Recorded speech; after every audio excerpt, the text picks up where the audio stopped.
Okay, let's make a start. So good afternoon, everybody, and welcome to this Stop the War meeting on prospects for war and peace after the US elections. My name is Chris Ree. I'm convener of Greater Manchester Stop the War. And as ever, there are no shortages of challenges for the anti-war movement, as we're meeting in the shadow of yesterday's assassination of the Iranian scientist Mohsen Fakhrizadeh, which is another grim crisis threatening to push the Middle East closer to all-out war. Now, Joe Biden may have called for an end to US support for the Saudi-led war on Yemen, but he also appears committed to escalating tensions with China. And Boris Johnson, of course, has signalled his support for the new administration in Washington by promising to splurge $16.5 billion on military spending. So plenty for our panel today to get their teeth into, and I'm delighted to introduce them to you. Richard Burgon is MP for Leeds East and a long-standing supporter of the anti-war movement. Sarah Cundy is Vice Chair of Manchester Momentum. Jenny Clegg is a member of Greater Manchester Stop the War and sits on CND's International Advisory Group. Rashida Islam is an anti-war activist and member of Greater Manchester Stop the War. And Lindsay German is a founder member of Stop the War Coalition and is currently the national convener. So we're going to hear from each of our speakers and then move on to a panel discussion, which relies on you in the audience firing things into the chat. So please get your fingers on the buzzers for that. We'll have time at the end for a discussion. And I'm going to ask Richard Burgon to open proceedings. So Richard, over to you, please. Thank you very much, Chris. And it's great to join you in Manchester from here in Leeds. And I'm proud to be a supporter of the Stop the War campaign. Unfortunately, after I've spoken, I've got to leave to go to another meeting, so I'm doing 3 meetings today. There's so much going on and so much that our movement needs to be campaigning on. So apologies, I can't stay with you longer. We meet today at a time of a threat of growing global conflict, because at home, we know that the COVID crisis has led to the unnecessary deaths of tens of thousands of people and the deepest economic downturn in centuries. But it also risks seeing international tensions rise, with a global economic downturn setting nation against nation.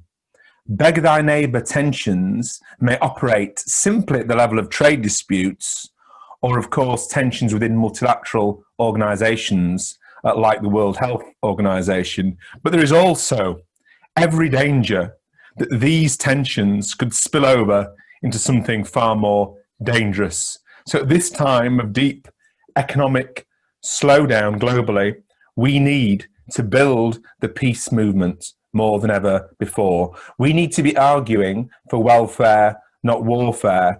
We need to oppose the push for militarization, which has become a big part of our economic debate this week. People have seen that £16 billion or 16,000 million pounds in extra military spending was awarded by the government. This is the highest in decades.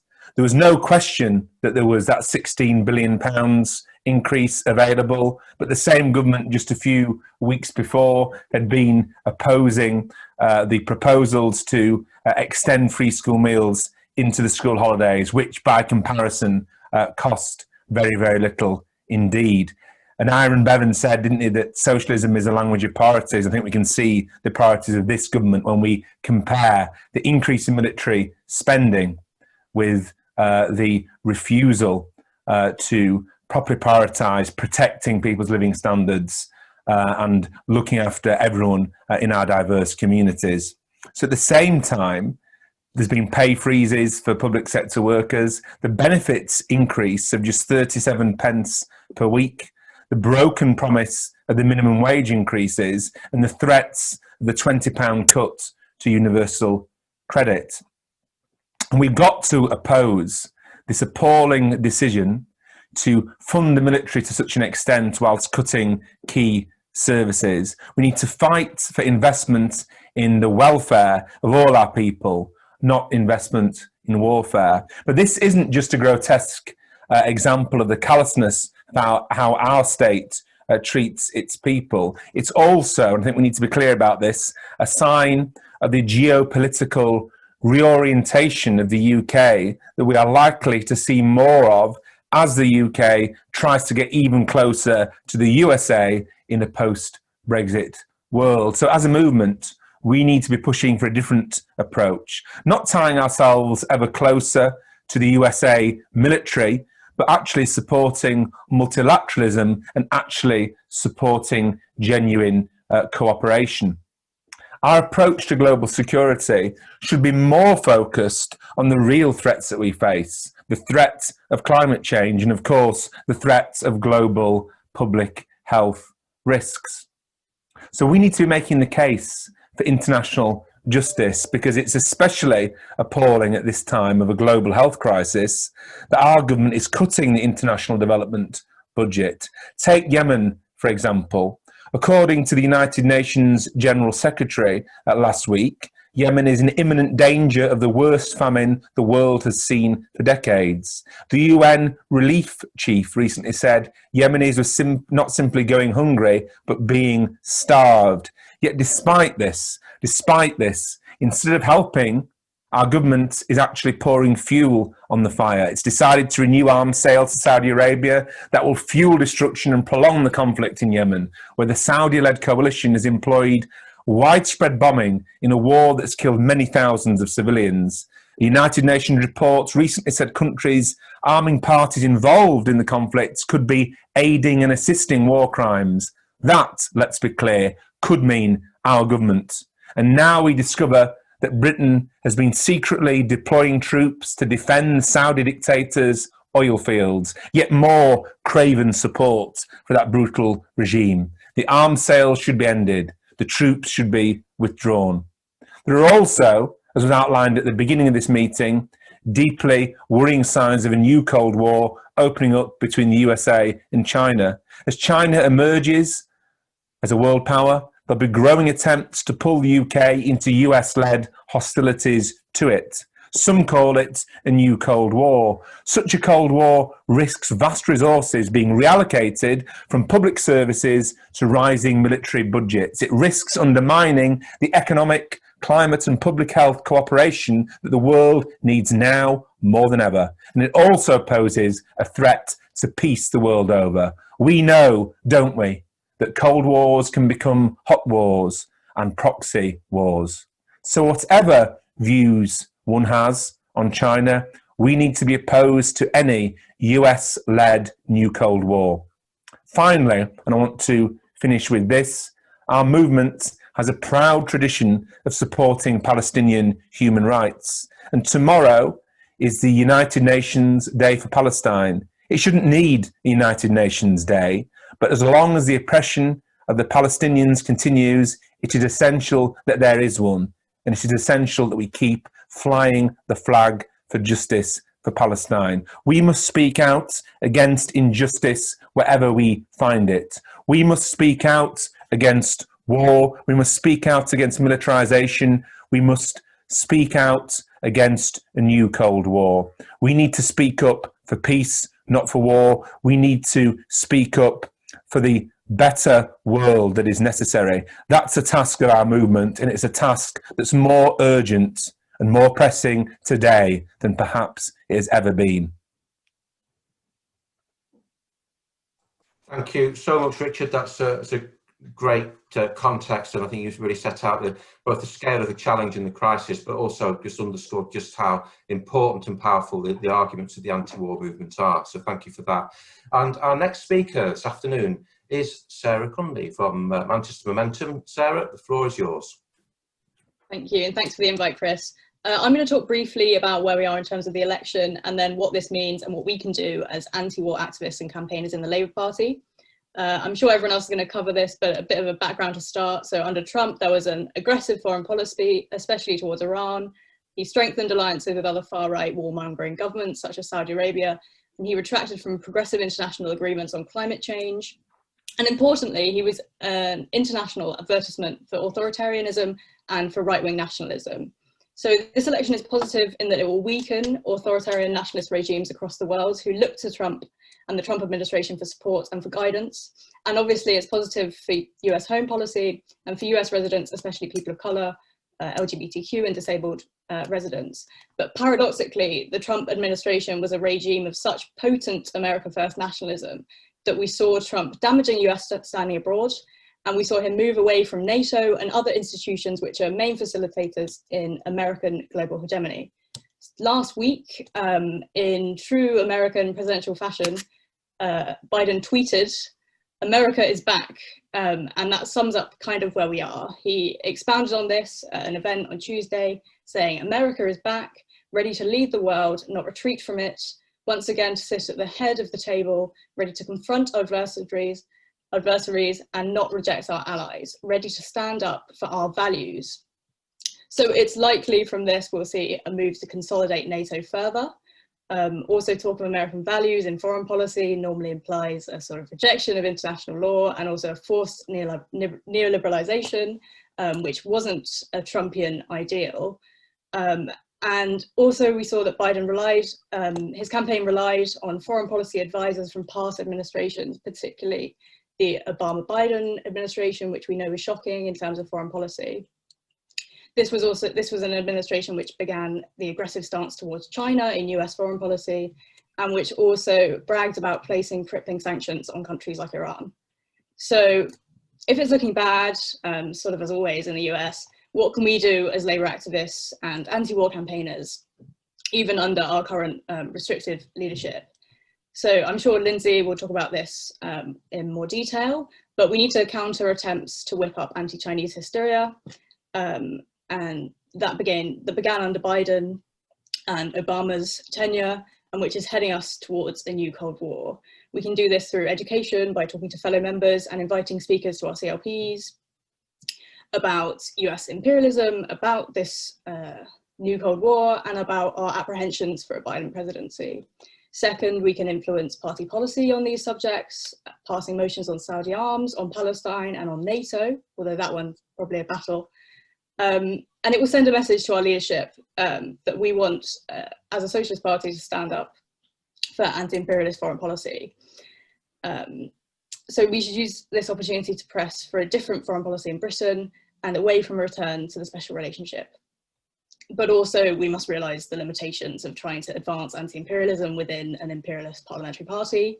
And that our current party leadership is going to be hostile, and the capacity for democracy in the party is on exponential decline at the moment. So any party organising must go hand in hand with wider organising and campaigns around these subjects.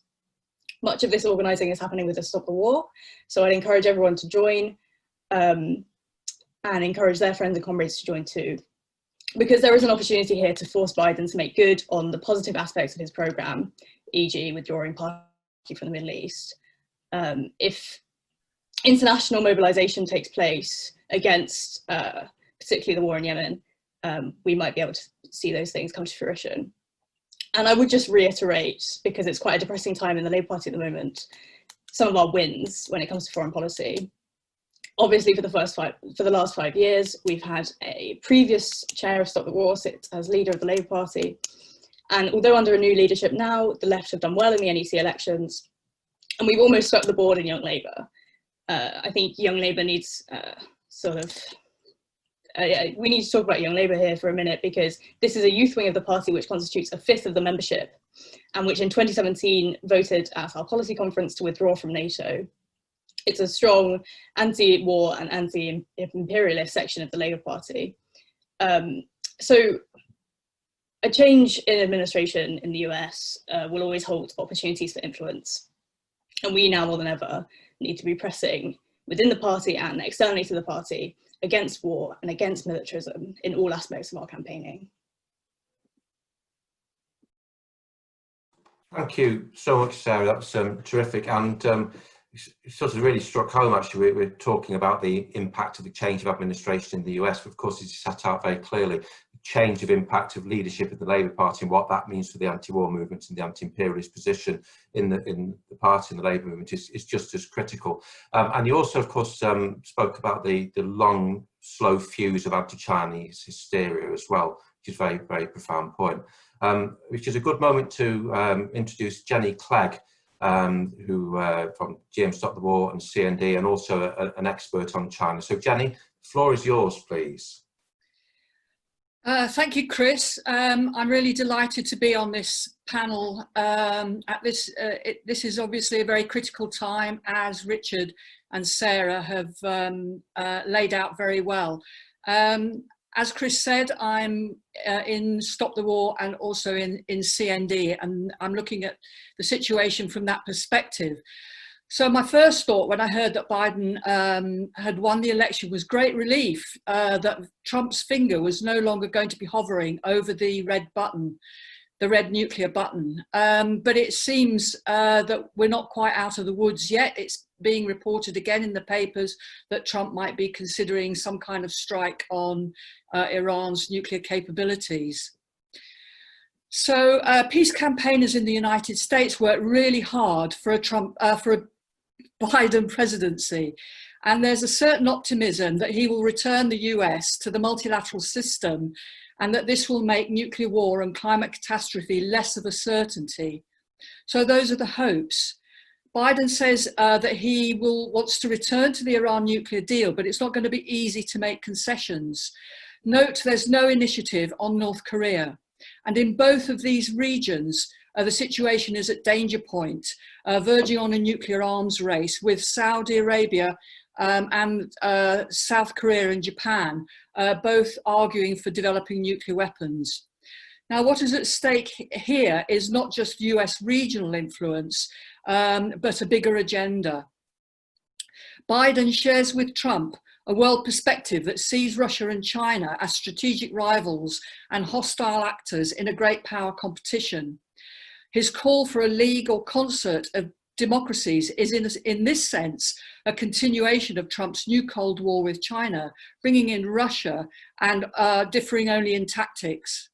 I think the recent appointment of Antony Blinken as Secretary of State is ominous. Blinken has linked himself with the Project for a New American Century, which some people will remember was behind the war in Iraq.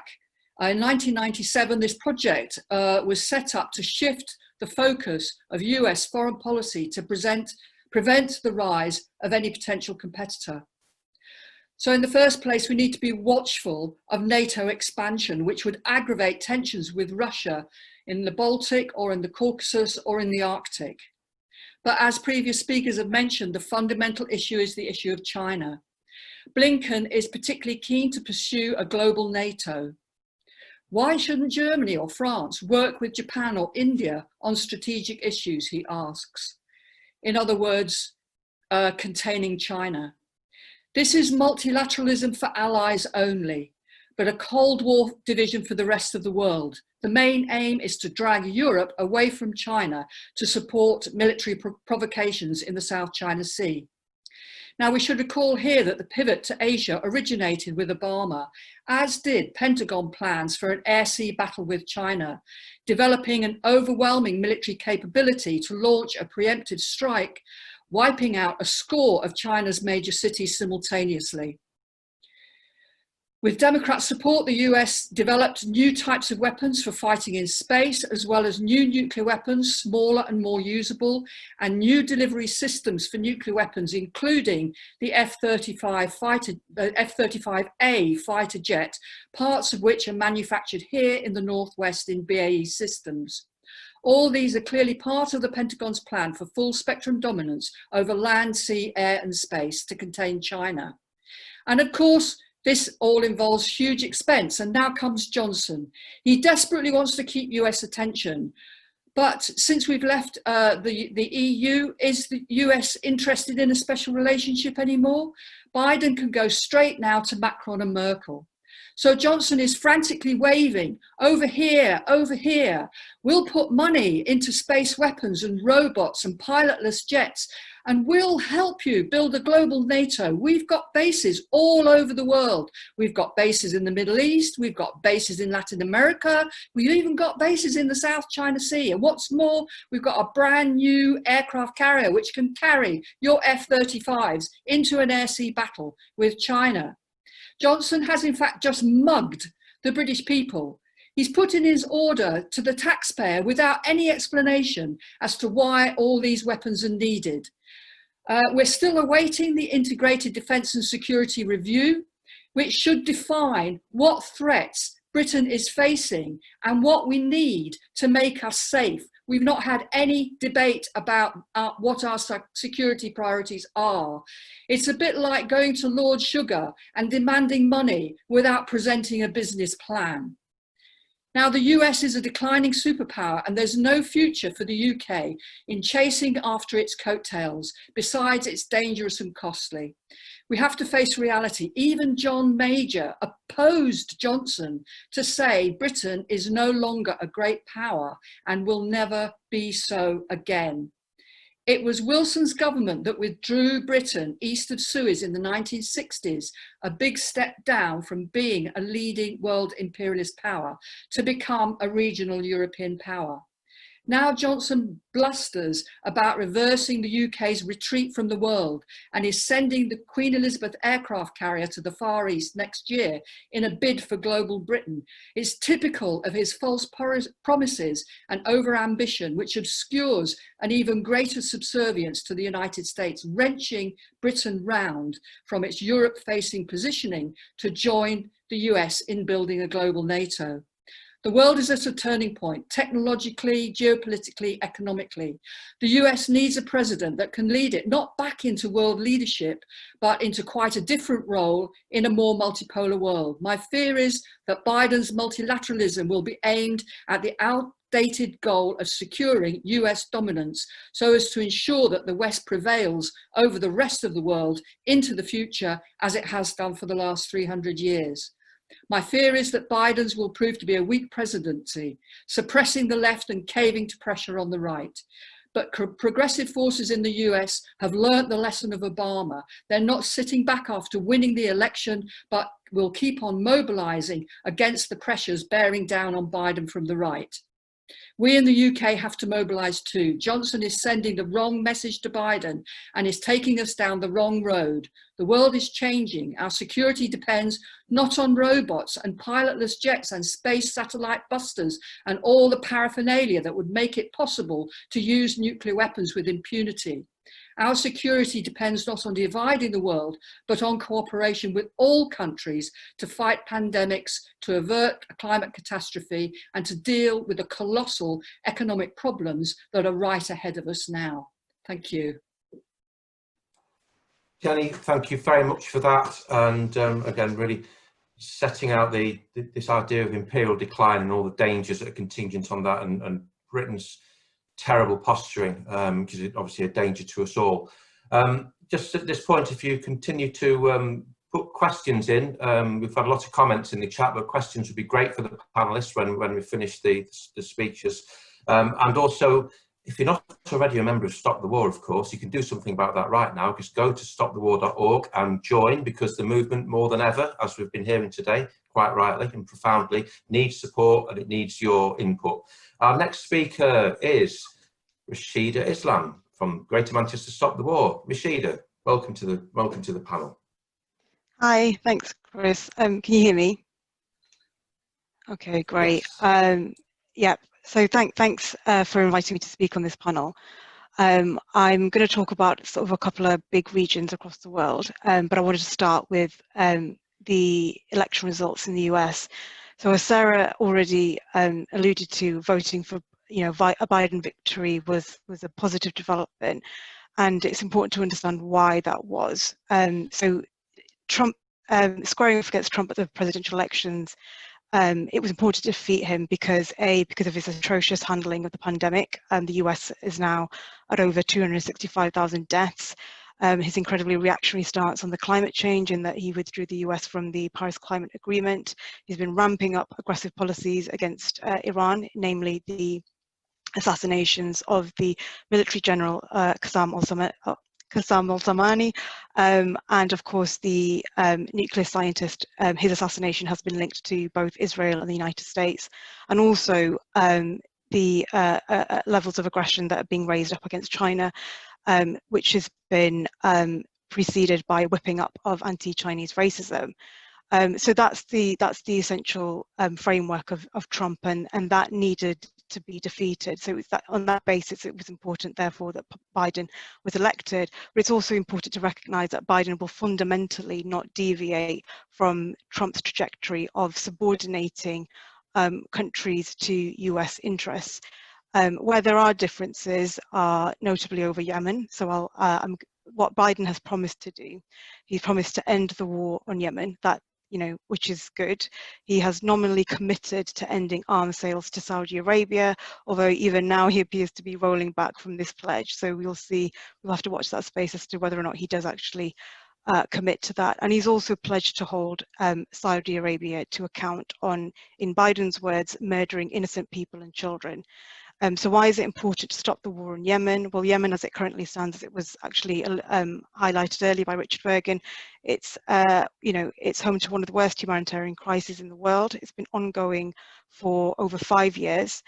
Before the war, it was dependent upon upon trade imports for 90% of its food staples, and since 2015, it's been subject to a very strict siege, which has created a constant shortage of food and essential medical supplies, so that it's left people of Yemen to be totally reliant on aid, and only 20% of aid gets through because of this blockade. And they're starving, whilst their bombs are being rained down on them by the Saudi-led coalition, which is also financially supported by the US, and people are also dying from preventable diseases like cholera and many others. So Biden's policies or stance provides some breathing space for the people of Yemen. However, it is important to recognise that the war in Yemen was initiated under the Obama-Biden presidency. Therefore, these policies of enforcing US dominance in countries across the world will not fundamentally change. So moving on to Latin America, there has been an ongoing policy of aggression towards, in particular, left governments or governments that don't toe the US line across Latin America, namely in Cuba, Nicaragua, Venezuela, and Bolivia. So the US has a policy of intervening countries where, either left is in power, it's in opposition, and acts to prevent them from coming to office. So, two notable examples of US intervening into countries would be Bolivia, where a false pretext was erected in order to justify a military coup and to remove Evo Morales, the democratically elected president of Bolivia, who was then forced into exile for a year. And also in Brazil, where Steve Bannon, Trump's former main PR architect, was able to ensure a fascist Bolsonaro was elected in Brazil, based on lies, and preventing the left-wing candidate Lula from being able to run. So the US runs, particularly in Latin America, it runs a very sophisticated and meticulously planned operation in order to basically oust democratically elected governments within these countries, and the issue of sanctions as well. The US imposes sanctions, quite harsh sanctions, against the countries of Venezuela and also Cuba. So all of this economic warfare, whilst it has intensified under Trump, will not fundamentally change under Biden. And so so there have been some important developments in Latin America, like, for example, in Bolivia, the left government was re-elected after being a year out of office.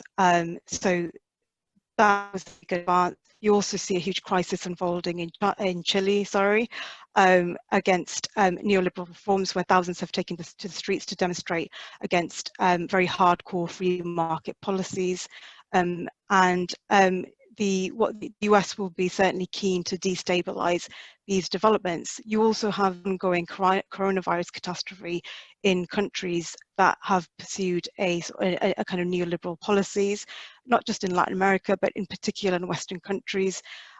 We have, so what this is doing then, therefore, is leading to rising instability. And what we shouldn't be doing, certainly, is basically marching into a Cold War with China, which has played a leading role actually in crushing the virus within its own country, and also providing lots of international support alongside Cuba to support other countries that are struggling to deal with the virus. So what we have to do as anti-war activists, as pro-peace activists, not just in the UK, but also across the world, is we need to link up together and to stop the US and its allies' march to war with China, and also to stop its interventions in countries that do not toe the US line. That's it from me. Thanks. Rashida, thank you so much, and particularly for extending the range into Latin America, where, as we all know, the US hegemony there seems to be a constant throughout all presidencies, and is obviously not showing any signs of abating at all. Thank you for that. And now for our final speaker of the afternoon, I'd like to welcome Lindsay German. Thank you, Lindsay. Thanks, Chris, and thanks to everybody on the panel for all the contributions, and to the people attending. I think, as everybody has spelled out, this is a very critical time for anti-war campaigning. It's a situation where we are now facing very, very dangerous times ahead. And in particular, I'd just like to start by saying that actually, although this meeting is billed as after the elections and what changes are there going to be with Biden, actually we haven't got rid of Trump yet. And I think it's worth just reiterating the fact that the assassination yesterday was given a green light by Trump. There is absolutely no doubt about this, that Pompeo was meeting the Saudis and the Israelis last week. And this is, in my opinion, and not just in my opinion, even in the opinion of commentators in papers like The Guardian, this is an attempt to really escalate the situation around Iran, to stop Iran coming to any kind of deal over nuclear, to stop Biden, whatever we think his intentions are, of changing any of the policy on Iran. And it has the very strong possibility of escalating even over the next few weeks. We know that Trump wanted a couple of weeks ago to actually bomb the nuclear installations, and now the possibility is that there will be a much greater conflict which will draw in Israel, Saudi Arabia against Iran. So I think we're at a very serious point immediately as this meeting is taking place. And the point, I think, to just echo what a whole range of points that other speakers have made, is that Biden is very, very much an attempt by the US in all sorts of ways to go back to the status quo ante, to go back to the normal, the normal politics as usual. And we should remember what politics as usual means in the US in terms of foreign policy. It means wars of intervention, it means sanctions, it means, as people have said, in a whole range of countries, an intervention where either through soft power or through hard power, where America sees its allies in certain ways and sees other groups of people as its enemies. And we know that going back to George Bush and going back to the beginning of the war on terror, which is 20 years old next year, we know that already then we were having talk about Iran being part of the axis of evil. We were having talk about Afghanistan being a place where they harbored terrorists, and yet now there are talks going on with the Taliban, the people who were overthrown nearly 20 years ago. So we know what this will mean. I also think we know what it will mean in terms of Israel, because although you had Trump pulled politics around Israel and Palestine very much to the right in the United States. We had the effective support for more illegal settlements on the West Bank. We had support for what's really annexation of the West Bank, the moving of the US embassy to Jerusalem, which delighted the Netanyahu government and his supporters in the United States. Biden is not going to reverse those policies. There is no effective way he's going to do so. And even though he talks differently about Iran, my fear is, and I guess this is Trump's aim, is if we see this conflict escalating, Biden will do what all American presidents do, which is to be completely behind any military intervention that takes place. So that is one very big area of conflict and of alarm. And I would just echo the point that Richard made right at the very beginning. It's just come out that the British government has sent troops to Saudi Arabia, has been sending them without any recourse to Parliament or any announcement that these things were taking place. in order to protect the Saudi oil fields. And the mind boggles really when you think what is going on here and the impact it has on the whole Middle East, as well as the questions of the continuing wars in Syria and Iraq, the war in Yemen, which Rashida has outlined in some detail. This is one of the major questions that we face. The second is, of course, China. Again, Jenny and others have referred to this, and the development of antagonism over China, the attempt to remake the world in terms of seeing it in terms of a Cold War against China in a way which wasn't even true a few years ago, but now economic and military competition is driving that move. And that brings me to our own government, because I think we have to see these things as very, very much connected. If you look at Boris Johnson's announcement last week of the 16.5 billion that we're going to, that extra, it is extra, by the way, this isn't total of what is being spent on so-called defence in this country.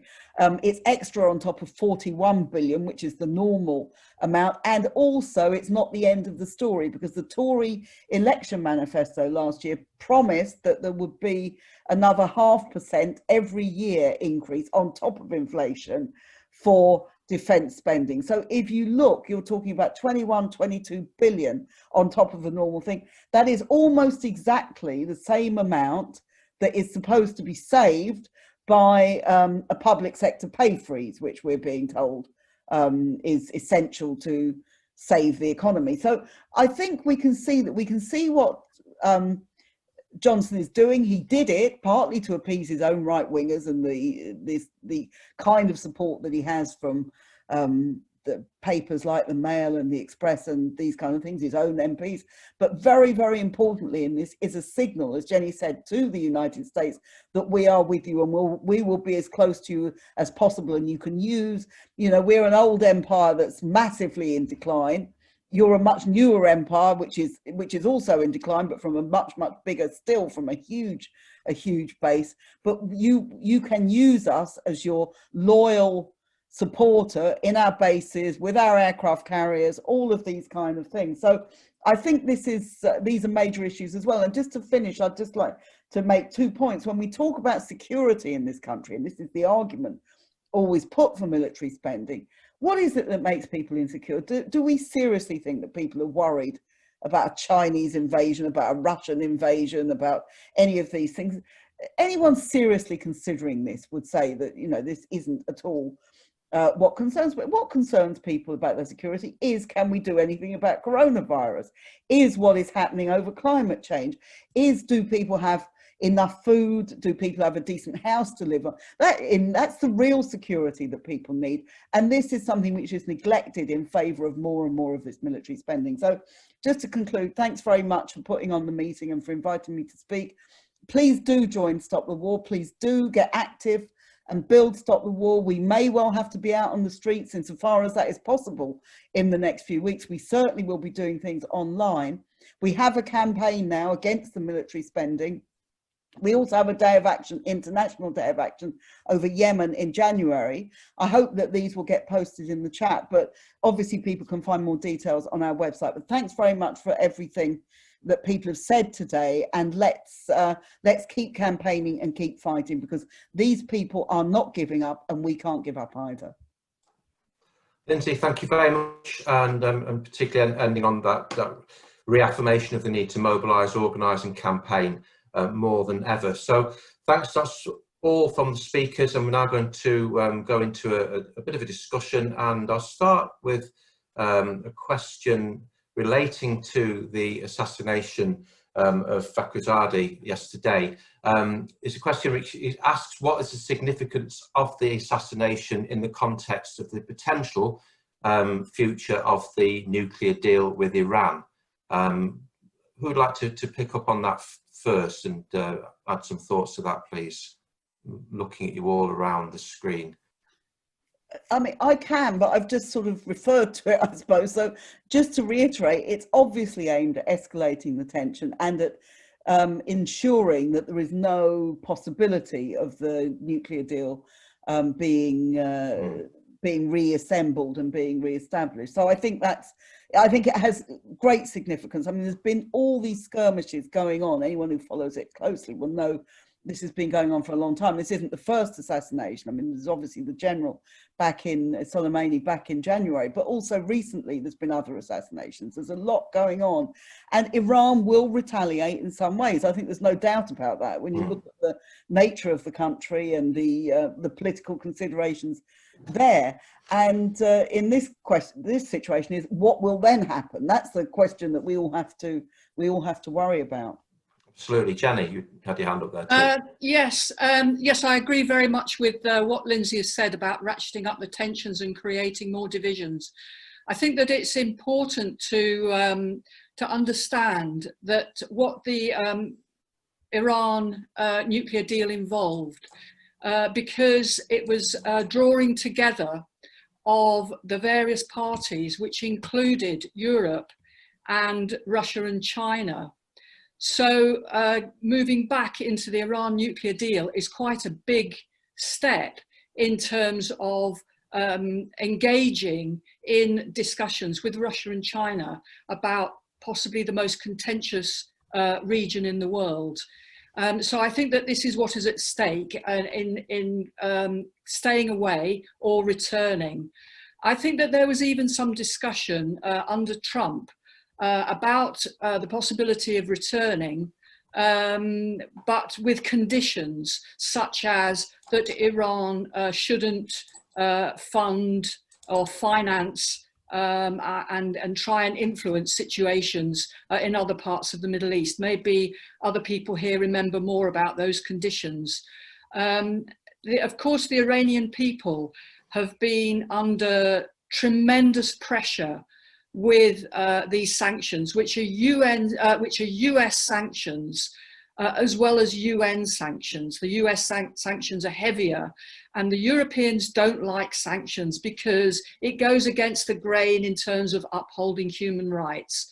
They don't like it. And so this is a tension between the US and Europe.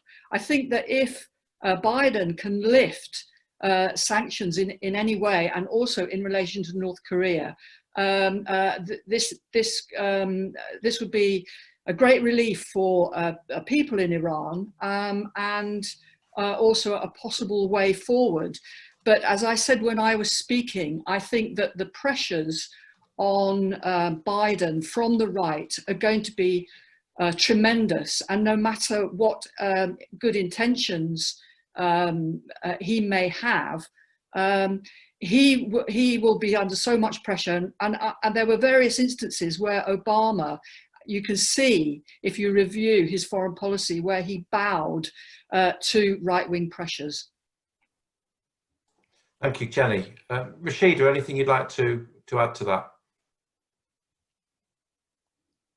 No, they've both Lindsay and Jenny have very, very articulately explained the problems. Yeah. Yeah. In that case, I'll put you on the spot with another one. You're talking about the commitment that Biden's expressed to withdrawing support for the Saudi-led war on Yemen. I mean, how seriously do you think we can take that? I mean, I think we can take it fairly seriously when he says he's going to end the war in Yemen, because he's made political commitments to it. He pledged to end it during his presidential run, and I don't think I think he is serious when he says that there is a humanitarian crisis, and he acknowledges that. Whether or not, how seriously he commits to it, as to whether or not he entirely lifts the, one thing he could be doing is lifting the embargo that the Saudi-led coalition has inflicted on the people of Yemen. I mean, that would be certainly one step towards delivering on his commitments. And as I said earlier, whilst he said he's going to stop the arms sales and with Saudi Arabia, he's now rolling back on that pledge. So I think it will be a kind of sort of stop and start sort of cycle with him, in that he will nominally commit to easing maybe some of the worst policies of US foreign policy against Yemen, but in terms of meaningful impact in the long term, we will have to wait and see. Oh, it's interesting, and I wonder what would be the effect on the UK's position. Obviously, it is also up to its neck in support for the Saudi war on Yemen as well, isn't it? We've got a question about what do panelists have to say about human rights abuses in China. So I'm going to ask Jenny to deal with that one, please. I want to first of all reiterate what Lindsay said, that it doesn't, and Richard as well, that it doesn't matter what your view is of China as a state, as a nation. The important thing is to oppose war and to oppose the Cold War on China. I'd just add that the idea of the Cold War on China involves a military build-up, and it involves dividing the world in a very dangerous way, which is going to split regions and create instability within regions. And it's also a way of trying to get people to distance from China. I think that actually, talking about the Labour Party, I think that Jeremy Corbyn came up with a very interesting approach, which was to say that we should negotiate deals, for example, with China, which improve human rights at both ends. Because the danger is that in criticising human rights in China, and of course there are human rights abuses in China, is that it alienates China. Now, China at the moment is sending, and has been sending over the last 30 years, hundreds and thousands of students to study and learn from the West. And surely we need to keep China open if it is going to approve its record.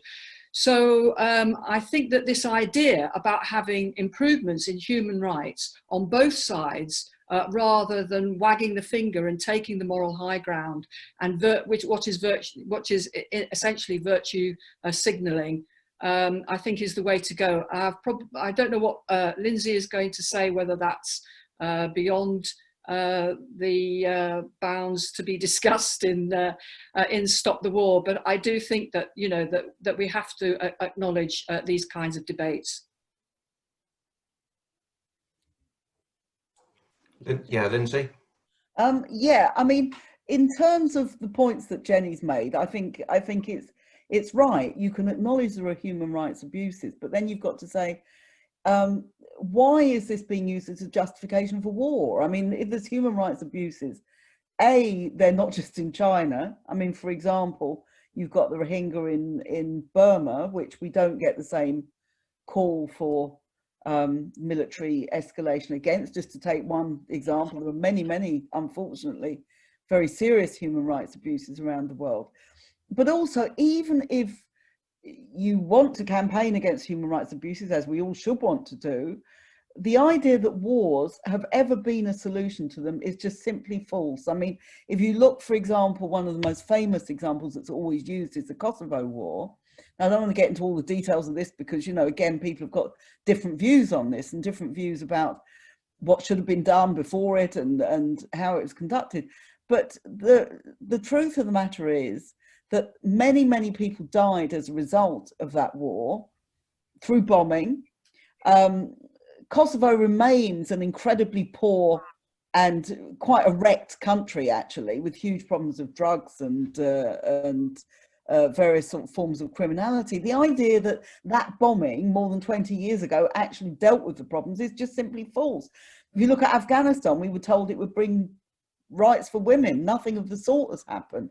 If you looked at Iraq, the situation for the vast majority of Iraqis has got worse as a result of the bombing. So I think we've got to, in a way, we've got to separate out these issues, and we've got to say human rights abuses exist in all sorts of ways, not least in our own country, as Jenny says. That the idea that Britain is free from these things, when Julian Assange is in solitary confinement in a prison in Belmarsh for having committed absolutely no crime that he's there for. He's there waiting extradition, where he will get, it will be impossible for him to get a fair trial. But nobody can say to me that is a decent way to treat a prisoner. And I would say it's true for a number of other prisoners. There's all sorts of other examples. Obviously, I haven't got time to go into them.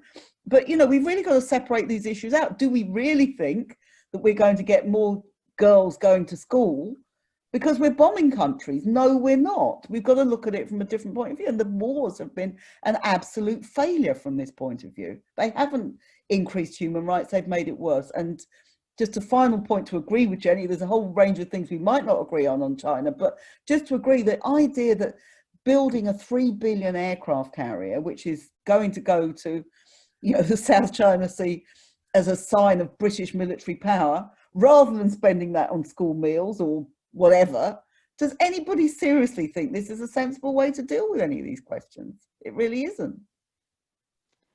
Thank you, Can I Lindsay. just quickly come in on? Yeah, absolutely, Rashida. It's just to add to what both Jenny and Lindsay have said. So, so these arguments that because there are human rights in China, therefore, you know, we shouldn't be doing well. There's an implication perhaps that maybe we shouldn't be doing anything. And these arguments were used in terms of the ramping up of aggression against Syria.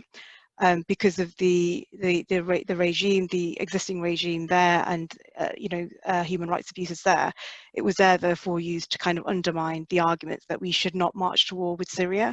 And so this is no different to the arguments leveled against China. So that's it. Yeah. Yeah, great point. Thanks, Rashida. I'm going to move on to a very important subject, but it's kind of about tactics. So to ask Sarah, some of the challenges and how do we build the anti-war movement in the Labour Party specifically at the moment? What do we need to do there? Yeah, I mean, obviously it's a difficult one. You know, not just in the fact that we are a parliamentary reformist party, it makes it very hard to go against sort of the status quo of how Britain acts internationally. You know, even our most radical government built the nuclear bomb in recent history, went into Iraq. So, you know, it's very hard within a reformist party to be pushing lines that are anti-imperialist. But I would say, you know, recent history, Jeremy, although not going as far as, you know, I'm sure we would all have liked, did pledge to slash military spending to 2%. And I think that through Jeremy's leadership and the amount of members that we gained during that, the membership now is a much more radical membership and willing to, I mean, we can see from motions popping up everywhere in the party now about Jeremy, that the membership aren't willing to just let Keir Starmer do what he likes and treat the left with contempt. Like we are going to fight back, and we're already seeing that. And I think international issues were at the heart of why a lot of people joined the Labour Party under Jeremy, because they respected that and they respected his history in fighting against war and for peace. And these people, the majority of whom are still in the Labour Party, and they can try and suspend every single one of us, but it will take a lot of their bureaucratic time, and I'm not sure they're going to commit the manpower to get rid of every single one of us. And we will be there, and the party still is, to an extent, governed by conference, and policy is governed by conference. And I think that next year, hopefully, will be a good time for us as members to make our voices heard to party leadership, that we are not going to let, especially things on foreign policy, slide out of the manifesto. And we're not going to let Keir Starmer just consistently move to the right and to sort of an acceptable politics, which is kind of defined by an imperialist foreign policy. Thanks, Sarah. It's absolutely the positivity and drive that we need. That's brilliant there. I'm going to ask each of our panellists to do a very short summing up or final few words. And I'll start with you, please, Jenny. Thanks, Chris. Yes, I'd just like to make a few final words also about the Labour Party. I think that Lisa and Andy basically sees the problem in terms of Trump's erraticism, and the Labour Party feels it's the natural ally with the Democrats across the pond. And I think that they will respond positively to this idea of a concert of democracy and not realise that really this is a cloak for a Cold War on China. I think it's very interesting to see what Lisa Nandy has been saying, because she says that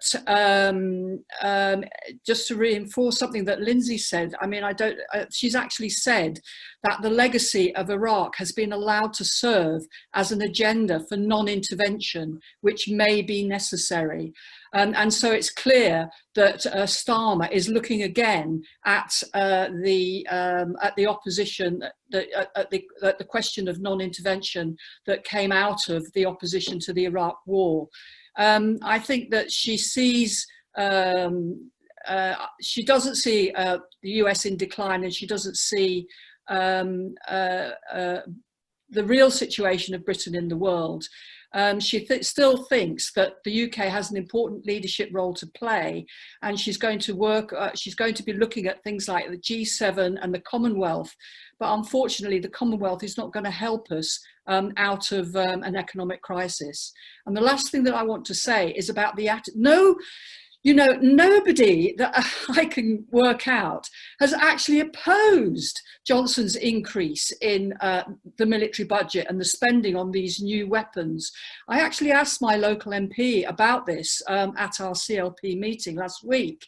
And he said, and he voted against the bombing of Syria. He voted against the Iraq war. He voted against Trident replacement. And he said, well, I think that we need weapons in space, and I think that we need robots and we need drones, because you have to understand that in the future war is going to be fought in a completely different way. As if it's okay that war is going to be up in space and it's going to be away from us and people aren't going to die.